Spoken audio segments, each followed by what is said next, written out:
in. email. An email come in from another. I don't know how much of a listener he is, but he says he stumbled across our YouTube channel. Yes. And so, Dan, thank you for stumbling across and reaching out to us. Yes, correct. We have several questions here from Dan, and so we're just going to go through them. These are good questions. All right, let's go to question number 2. All right, question 2. Do people believe in a particular religion because it's true or because of where they were born and raised?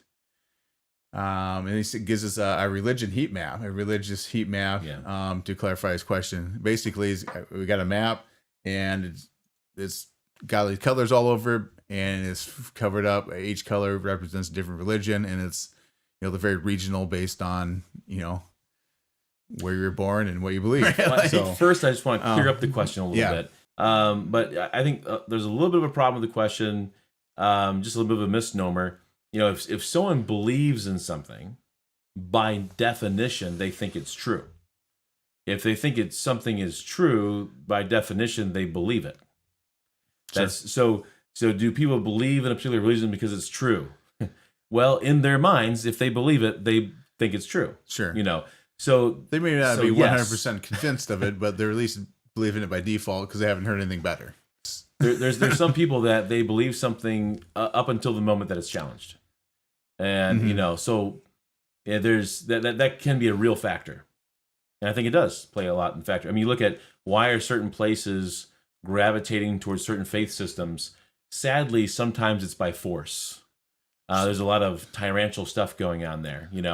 Other times it's just kind of a family indoctrination, and there's never a challenge within a certain area. Sometimes that's not always the case, right? Okay, so. Let's continue on here. I could say that, and I'm not being mean with this. This is just logical outworking. I just want us to think about it. That's all. Yeah. Okay. I could say that Dan here would. I'm assuming there's a rejection of Christ here from Dan. That's kind of what I get from the nature of the questions. Okay. As looking at all the questions here, I'm assuming, but I could say that he would reject Jesus Christ because he's a product of his environment. So there's no actual freedom in his choice. There's no real thinking involved in it. In other words, this is a hypothetical scenario. I'm not saying this is actually true here. But he is simply born into a particular family with his unique circumstances of life, etc. So he's just a product of his region. America is becoming post-Christian. True. And so it's possible that this is he's just a product of it. Now, I think naturally, if Dan's listening here, he's gonna say, "Are you kidding me?" He's gonna fight back on this. Of course, I have freedom in my choice, and I have done real thinking. Yeah. And I agree with those. I think that's true. Okay, but the idea is I could say it in turn. Just say, Sure. "Well, you're product of environment." And there's a fight against it. So I think, yeah, you're right. So I don't think it's just geography why people believe these things. I don't think so, because otherwise I would have to say that about him in sincerity. But I don't, because I don't actually think that. So there's another part. So this is I have a few pieces of the puzzle here. So another part of this is the heat map itself. It's a little bit of a deceiving illustration, and what I'm not saying that Dan is being deceptive. No, I'm not saying that at all. I'm saying that the heat map itself is a deceiving illustration because it does not represent faith positions through the millennia. That's one part of it. It only is showing a snapshot of this present moment when it was created. That's it. Sure. So if geography were the only factor, then the faiths found in geographical regions would never change throughout all human history. But we know they have. Yes. We know they have. They have. So, however, yes, to his point, culture does matter. Absolutely. Absolutely does. It's. I mean, you can't ignore that plays a factor into all of this. That's why it's a significant aspect in every society. 100%. You could say culture is important in every culture. You could say that. That's absolutely true. That's why it matters, like why you would parent a certain way, why you would instruct children a certain way. Because it does affect the way they think coming up. It doesn't mean that they're only going to think that way, but it does strongly affect the way they think. Okay, so then also, kind of the last piece of the puzzle here, it's not wholly accurate, that map. Now we know it's going to not be accurate to some degree because what do? You poll a certain area, you get your data, and then you extrapolate it to the bigger area. And that's how we do everything. That's how we do all like political polls and stuff. That's how we do everything like that. When we come out with statistics, Americans, da da da. Well, you didn't actually ask 100% of Americans, the question. Yeah. But there's good ways to do it. Sometimes it's done poorly, right? And I don't know if this is done good or bad. I don't know actually how they came up with this data.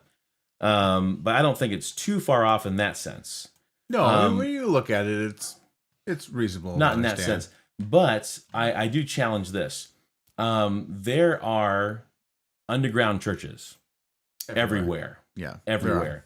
There are so many persecuting countries. And it's something where I'm not going to sit there and say where, who, because I would be endangering lives. Yeah. But there's quite a few people that I have talked to, I know, in many different countries that are a part of some major networks. And so there's lots of people that, they are not going to be publicly saying, I believe this, that, and this is the amount of people that do as well. That's not going to happen. And that's where it's a little skewed.